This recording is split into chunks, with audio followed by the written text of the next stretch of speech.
Hello and welcome to Agents of Nonprofit. My name is Alexander Lapa, but please call me Alex, and I'm here to talk to everyday superheroes helping nonprofits using technology. Today I'm joined by Abby Malvestuto, and I apologize if I garbled that a little bit, to talk about a product that she works with on called Prodly. Abby, welcome to the show. Hey, thanks. I'm happy to be here, Alex. And no, you did totally fine with the last name. Great, thank you. You're kind. So, for folks who are meeting you for the first time, could you share a bit about who you are and what you do? Sure. So, I am the product marketing specialist here over at Prodly. So it's kind of my job to be the voice of our company. So when it comes to who we are, what we do, and what we stand for, um, I'm the one that kind of jumps in on that and then makes sure that our team, our company as a whole, is delivering that same message across the board. Cool. So I believe that you categorize Prodly as a type of DevOps app. Is that correct? Yeah, that's, I think, the easiest way to look at it, right? When we're talking about what we do and putting that within context that people would be able to easily recognize that. DevOps is a good category for it, but we do a little bit more than that. So yeah, it'll be interesting to get into. All right, yeah, let's start at the top and work our way down to details. So, how would you define DevOps? It's just to make sure people understand. It's spelled DEVOPS, so two words like developer operations. I think that's Yeah, developer operations, development operations. So really what it comes down to, and this is regardless if it's within Salesforce, outside of Salesforce, it doesn't really matter. Anytime that you are looking to make changes within your application, or really anything that you do, there is a certain best practice and certain process that is in place in order to make those changes. A lot of that boils down to the simple fact that if you try to make changes in your live environment, this is Salesforce, it could be any CRM, it could be any application, the people who rely on that live environment for their day-to-day activities could be affected if the changes that you are making negatively impact that environment. So a good example of this, let's even take a look at websites. So let's say that someone on your team says they would like to have a new element on the website, and your team says, you know what? That's a great idea. We'd love to do that. All well and good, except when you went to go do the thing and add that element to the website, no one bothered to follow best practice. And as a result of you putting that element on the website, the shopping cart now no longer works correctly, which is now affecting your income stream. So these are the kind of things that are kept in mind, all these different moving parts and moving pieces, when we're talking about the concept of DevOps, because it's not just the software aspect of things and the code aspect of things, the tech aspect of things, but it's also the human aspect of things. Like, how do we get multiple people within multiple teams, multiple departments in order to collaborate effectively? that's a great definition. Thank you for that. So, how does Prodly then fit within the DevOps categorization? So we like to kind of position ourselves more as a overall, I guess, high level application lifecycle management tool, right? DevOps is very IT intrinsic. It is very tech focused. So normally when people are talking about the concept of DevOps, the users who are part of that conversation are going to be your tech savvy users. These are your developers, your software engineers, anyone that is very code focused. And because of the nature of Prodly App Ops in particular, um, we work with Salesforce. So Salesforce kind of throws a little bit of a wrench in the process of DevOps because Salesforce was purpose built to be clicks, not code. So when you're taking a look at how do you effectively manage a process that is traditionally done with code on a platform that is specifically meant to be not code heavy, for non-technical users to be able to also go in there and make the changes that they need in order to be more agile. And really the definition of that for anyone who is not familiar with this term is you need to make a change. How fast can you make that change and implement that change in order for your business to evolve and adapt? So where we see ourselves within that is the ability to have the best of both worlds, to have that DevOps process and make sure that you're following best practice and governance and compliance. A lot of our partners and customers have to adhere to very stringent guidelines. They could be healthcare companies, they could be, for a perfect example here, nonprofit companies, companies where their information, their records are very sensitive. So how do you manage changes to this environment and do it in a way that is meant to be clicks, not code? So I'm dying to know, how do you do it? Really what it starts with, we make sure that we are robust enough for developers, engineers, things like that, while also being intuitive enough for non-technical users, be them business users, Salesforce admins, things like that, where they're more reliant on the visual aspect of it and being able to click and drag and move things from point A to point B. So the core concept of what we do, we have multiple aspects to our suite. We've got AppOps release. This is your migration tool. This is what's going to help you move your records and your, well, it's really called metadata, but it's the structure of Salesforce from point A to point B. Within that, we also have something called AppOps test, which allows teams to go in and say, okay, now that we've developed these changes, now it's time to test that these changes are not going to negatively impact our environment as we move from sandbox back up into the live production environment.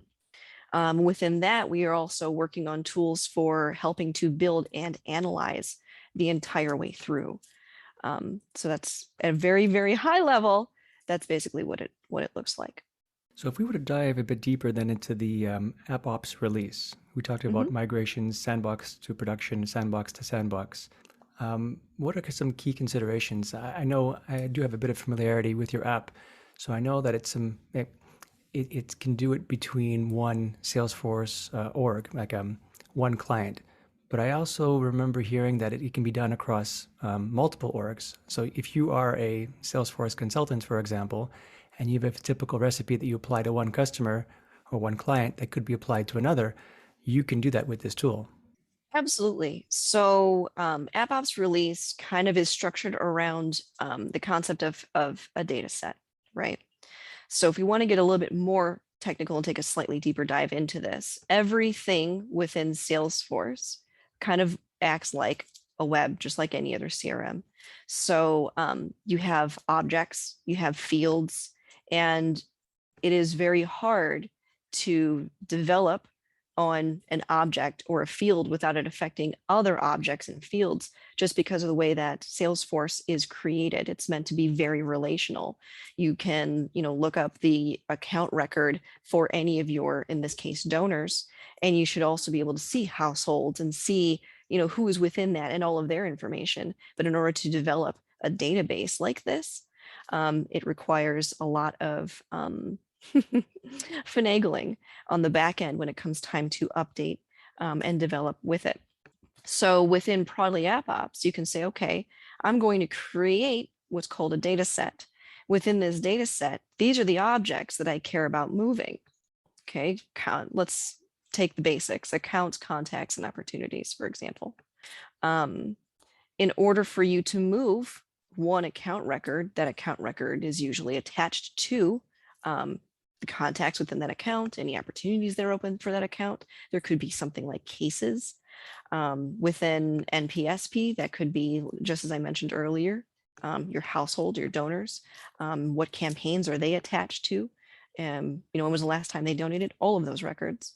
So once you've gone through and developed, these are the objects that I want to move, you can essentially save that. And then that becomes your rinse and repeat. Once you've created this data set, that is your formula for moving the objects and records that you care about.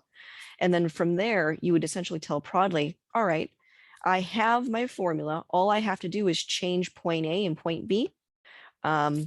And in a lot of cases, you could also say, well, based off of this formula, this data set, I would like to move it from point A to multiple locations. We allow you the ability to seed up to 5 sandboxes at the same time using these data sets.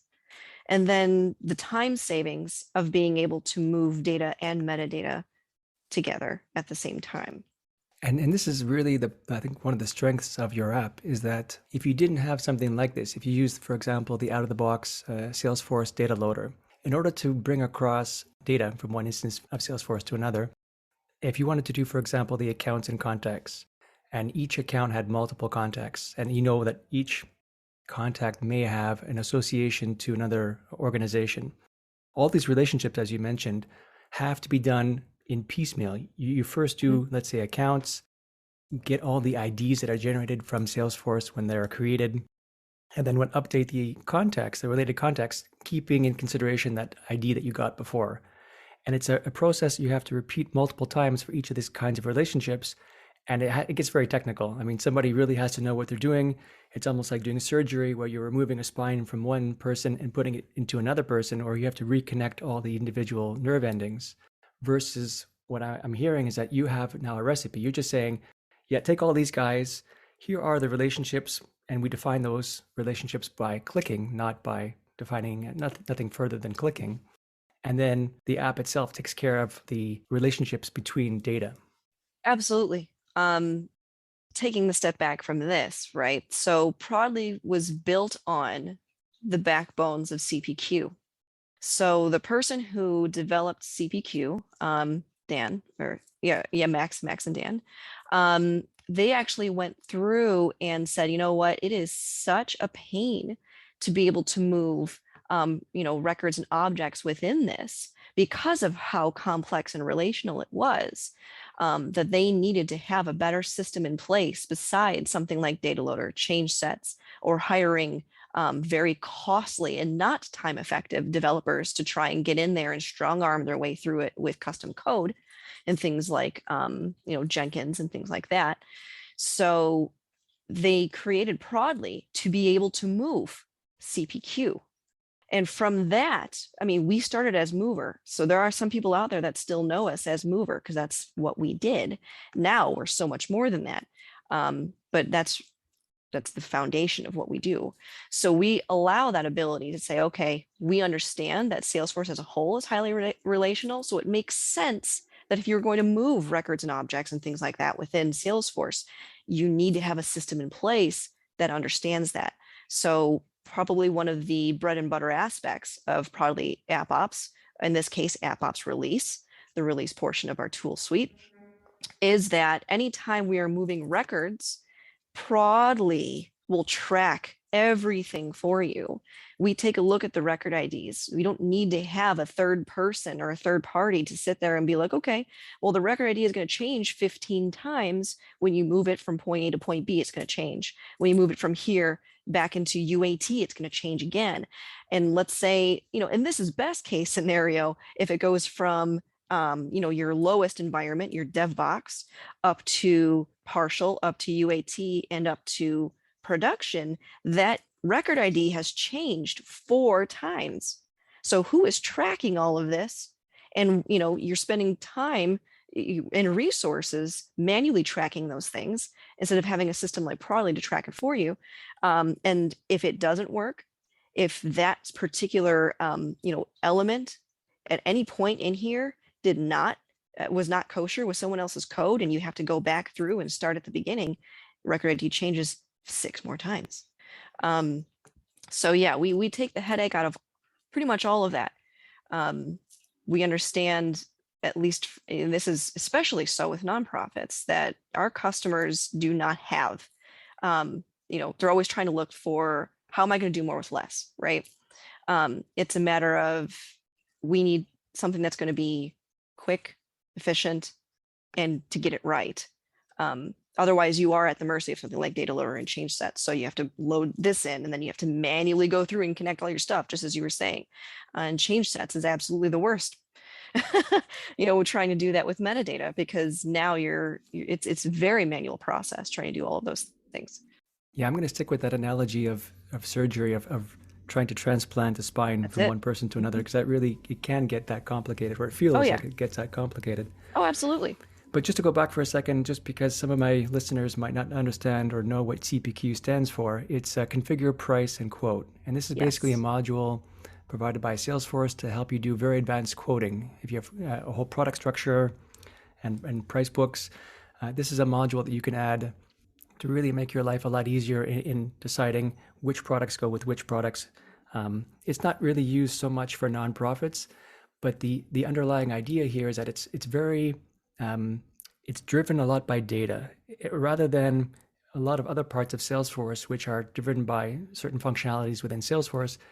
CPQ from the beginning took a data-driven approach, and that makes it very, very reliant and very heavy on data.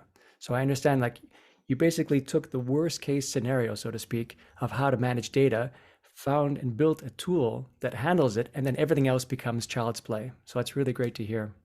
Yeah, absolutely. The second thing is I wanted to mention just also a technical note about record IDs. So for those who may not be so familiar, in Salesforce, when you're working with multiple sandboxes and then your final production environment, each of these environments has their own Salesforce record ID, and they're unique to that environment. In one direction, at least, if you're copying from a production environment and creating a new sandbox, you could have some data that's pulled from production that continues to have the same Salesforce ID or the same Salesforce record ID. But if you're generating data for the first time in a sandbox, in a development sandbox, that account ID, that contact ID, that specific ID for that person or that account will not be the same as when you move it to a test environment, and will not be the same when you recreate it again in production. So the ability for Prodly to be able to track all these IDs across all these different sandboxes and in production, again, it takes the load off the person doing the work and empowering the tool to do it for you. Yeah. And the last thing I'd love to hear was that, yeah, I mean, especially for the non-profit market, generally the people running it aren't so technical. So again, having this tool that allows them to do all of this powerful activity really quickly without having to rely on a developer or someone who has a more advanced skill set, that's music to my ears. I'm happy to hear that. Yeah, that's kind of the sweet spot that we have found ourselves in. Because across the board, we're, especially during the pandemic, we saw so many instances of, again, people trying to do more with less. And oftentimes that meant relying on, more non-technical users in order to do the very simple things of, I just want to add a new field. I just want to add a new field to this record. I still have to go through and follow best practice to do that.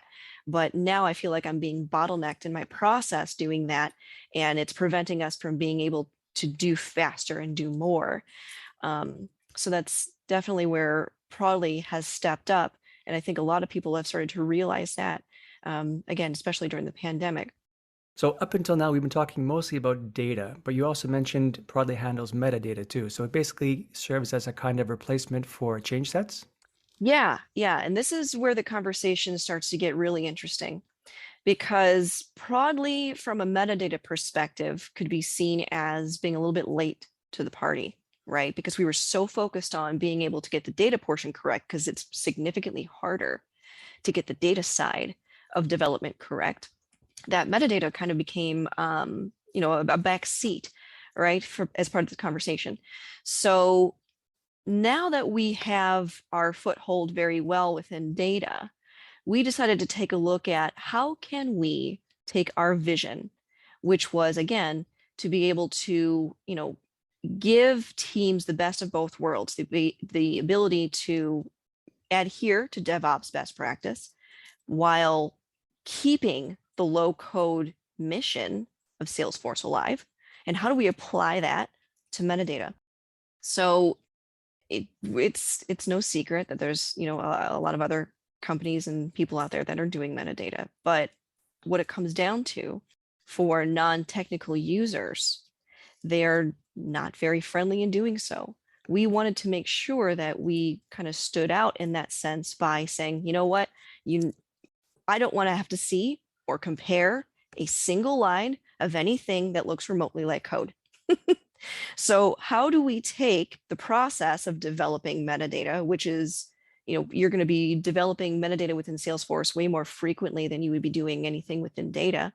And how do we take that already headache-inducing process and, kind of, I guess, put the power back to the non-technical users? Because even for non-technical users, using something like change sets is still a headache. For people who are unfamiliar, trying to make metadata changes within Salesforce and using a change set to do it is a very time-consuming, headache-inducing, painful process. Because even though Salesforce provides this as a method to do that and change and update your metadata from point A to point B, there is still a lot of manual work that has to be done behind the scenes, and it's not very collaboration friendly. It still requires you to manually track exactly what it is that you've changed and when you changed it and who changed it, and a lot of outside collaboration with teams in order to make sure that you're not accidentally moving certain metadata components that are going to negatively impact someone else's work. The risk of override is there. The risk of not getting it all the first time is there. The first time that you move it, I mean, is there. So Prodly developed our metadata comparison tool to be a true upgrade to change sets. It's not code heavy. It doesn't make people reliant on source control. Basically what this means, guys, is a lot of teams, right, will go through and connect these systems to something like a repository, something like a GitHub, in order for them to say, okay, well, if I'm making changes here, I basically want to have a save point. Think about it like a video game. So if you're going to go through, you save your progress, and then you play some more of the game. And that way, if you die at any point in this game, you can just go back to your save point. Well, source control is sort of like that. But the problem is, not every single team is ready for a paradigm shift like that, because again, we're talking about more technical versus less technical. And Prodly understands that that is sometimes seen more as a sliding scale and less as a checkbox. Are you a technical user? Are you a non-technical user? So as a whole, AppOps says, regardless of where you're at on this sliding scale, we can meet you there and help you either grow from that, because we needed to make sure that the metadata tool, also the data tool, was going to be scalable, because companies that start out with 10 employees a lot of times don't plan to end as a company with only 10 employees, right? A lot of these companies want to be able to grow and evolve. So we needed to have a solution that kind of does all of that. You'll see it more in the demo. It's really hard to explain without seeing it. But really that's what it is you go in and you say, okay, this is my point A, this is my point B, these are the metadata components that I've been working on and that I care about. I want to visually see the changes that I've made, who made them, what was changed, what fields, what components, subcomponents. That way you can see in an instant at a glance, this is what I care about moving. That way you don't have to worry about anything super technical. Yeah, and just to take a step back, because I think we touched upon it before, you mentioned it, metadata, what a definition of metadata is. So within Salesforce, it just basically means the structure. It's how things are put together, and the data is the actual records, your actual contacts. So a first name, a last name, these are examples of metadata versus the data, which is your, Alex and Alapa is your actual data. So that's basically the two focuses of Salesforce and these kinds of migrations is your data and metadata. So now that Prodly can handle both, I mean, it becomes a one-stop shop basically for these kinds of deployments. Yeah. Yeah, because again, the alternative to that would be you'd have to use data loader for a bunch of other things and then still manually go through and connect all the dots. And then you'd have to use change sets for a whole different set of things and go through that entirely separate process. And so sometimes, and more often than not, we've seen companies where they've had to develop two separate teams in order to get the job done because asking one or two people to kind of do it all without a resource like Prodly was turning into a headache. As for someone who's done a lot of change sets in my time, let me tell you, it is a pain in the butt. And there's a good chance of error along the way, and you have to keep very detailed records of what was changed, what was not changed, because it doesn't guide you. It basically tells you here's the absolute minimum for you to be able to move metadata from one instance of Salesforce to another. Good luck. Yeah, So yeah. it's wonderful to see, a tool like Prodly to be able to say, "Don't worry, we got you, and we'll guide you along the way." That's a really good point too, is the guiding process, because we do maintain that aspect of we want to make sure that even our non-technical users are feeling like they are supported in using our tool. There's a lot of checks and balances in place that say, hey, if you're going to select this thing, you might also want to think about selecting this thing because it's dependent on that. So we make sure that as you're using this tool, we can come through and make sure that you are truly seeing and moving everything that you care about. Awesome. So that's basically covers the high level, at Mhm. least, the app ops release. Then you mentioned also app ops test to help test making sure that whatever you are doing, whatever you are migrating, doesn't negatively impact something else. Can you talk a bit more about that? Yeah. So this is more along the lines with the CPQ aspect of things. We're in the process of building out the rest of the test product to be able to support other things within Salesforce. But as of right now, AppOps test is just for CPQ. But as a high level for anyone else that's hearing this that might also be using something like CPQ, it's a regression testing tool. And the idea of regression testing, just again, high level within DevOps as a whole, says I have made a change. I have now pushed this change. Let me test that these changes that I have moved are not negatively impacting the new environment. Are there bugs in the system? Things like that. That's all there. Part of that is also automated checking.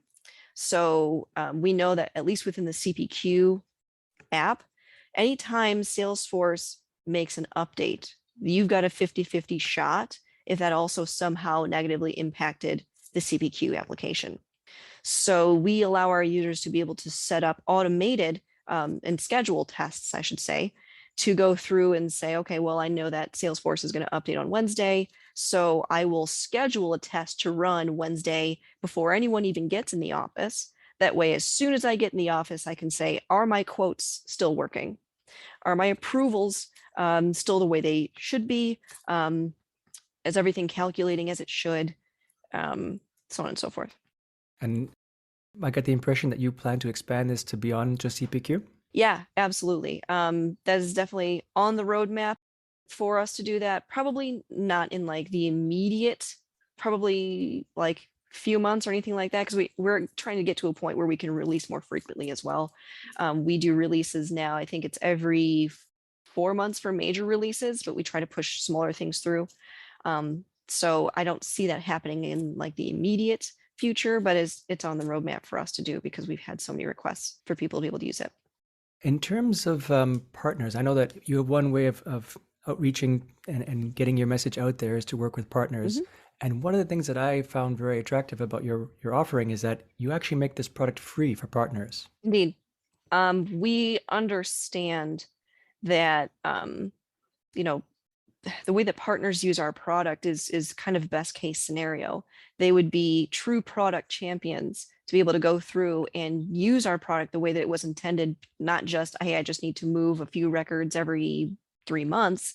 Like these are going to be users that are actually going in there, getting their hands dirty with it, and really helping see our vision come to life, and then to be able to pass that on to their clients and their customers when they go through and say, you've done a really good job maintaining our environment. We are ready to pick up after you're done with this project. Who did you use in order to maintain all of this? Make it look so easy. Then the partners can come back and say, yeah, we used Prodly. So for us, it is absolutely a win-win whenever we are, talking about using this with partners. So we do offer that for free for partners. And then along those lines, for nonprofits, we understand the situations that nonprofits are in. And again, it's that concept of trying to do more with less. We make it a mission to, like, we believe so strongly in our cause. We like to help other organizations believe in their cause as well. So we do work very closely on pricing with nonprofit organizations. That's awesome. So if I understand the model correctly, is that one of the ways to learn about Prodly is basically for a nonprofit to work with a partner that they already have, Hmm? for that partner to be a Prodly partner as well as a Salesforce partner, implement it or use the app, and then if the nonprofit came back to the partner and said, "This is great, I really would like to be more self-sufficient," or what tools or what processes that we can use that you've been using, can we take over? The door is open for you then to make that connection directly with the nonprofit and then take over from there, right? So I imagine you must have some kind of support structure to be able to support them going forward, or is it normally you would continue working with a partner in the middle? How does that work? Yeah, so this is something that comes up a lot, is there's basically a transition process. So when a partner comes through and says, hey, the client that we've been working with is ready to start being a little bit more self-sufficient, they're really excited to be able to do that. We told them about you, they want to pick up where we are leaving off. Then we have a series of meetings where we will meet with the potential customer client. We also meet with the partner and say, okay, let's figure out where ground zero is. Where are you? How far have you come? Let's take a look at your landscape. It's a whole process that involves making sure that the partner is doing the least amount of work during this transition. They're pretty much just there to say, yes, this is what I've done so far. And that way we can get, see their landscape, because essentially that landscape is being maintained by the partner. So the partner would actually be the one pulling that up and saying, this is what it looks like. But we handhold throughout that whole process. We provide partners with all the necessary collateral to be able to talk about Prodly. We provide partners with the assistance in the transition. So that way it's not on the partner to be able to do all of this, because they have enough on their plates. We know that. And then once the project is over, we have an entire onboarding in place for the customer in order to make sure that they are fully confident using the tool. It's rare to see such hand-holding and white glove type of service. It's lovely to see, especially for people and for businesses that are not so technical like nonprofits. So I'm really happy to hear that. Yeah, again, the process of DevOps and application lifecycle management is already such a headache inducing thing. And it's already such a complicated process. We don't want to make it more complicated than it already is. So if there's anything that we can do in that process to make it seem not as intimidating to people, then it makes our lives easier, because when people are adhering to DevOps best practice, then everybody wins. And so many other, I know a couple of competitors, and it's basically, here's a tool, have fun with it, and here's, you can look at a wiki or some videos to teach yourself. They don't have this level of Oh, support. So that kudos to you. thank you. In terms of roadmap, could you talk a little bit about what you see or what the plan is for Prodly in the next coming months to get people excited about, looking forward? Yeah, so ever expanding, ever expanding. So right now, we have already launched our guided deployment tool. And a huge UI change, because we wanted to make sure that we are constantly keeping the UX in mind. For anyone unfamiliar with that, we want to make sure that the user experience is top of mind for us. We want it to be as intuitive and easy and quick to use and implement as possible. So with that, the guided deployment feature we launched recently, which allows people to go in there and say, this is the data set I've been using, just point A, point B, also C, D, E, F, if you wanted to do it that way. Being able to move data and metadata together in that same screen, that whole thing. Within that, we are constantly looking to expand on our metadata capability. We are offering source control, as we mentioned before. So our more technical users that do want to have that save button, we have that, and we're always going through and expanding that. Um, Within that, we are looking to expand again our build and analyze tools. This would help integrate for, again, our slightly more technical users, if they wanted to integrate with outside resources, maybe they're using something like Atlassian or whatever the case is, things like that, where it's more user story focused use cases, I guess you can say.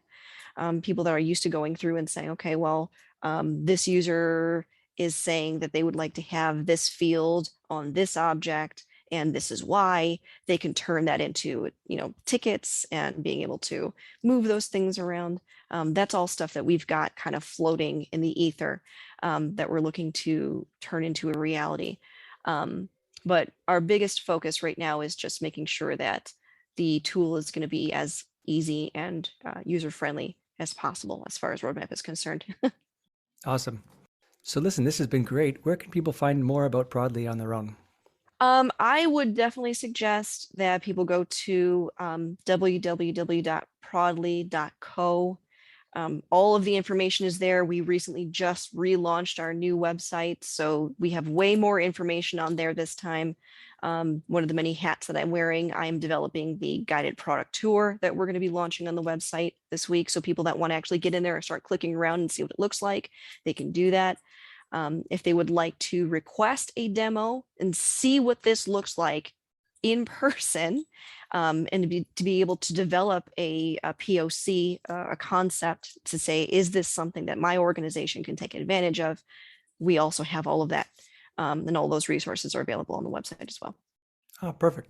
So listen, thank you for joining me today. Yes, thank you for having me. This was great. Any excuse that I have to nerd out about Prodly, I will. I appreciate it. Thanks. All right, folks, that's all for today. I'm Alexander Lapa, and I hope you join me again next time for Agents of Nonprofit.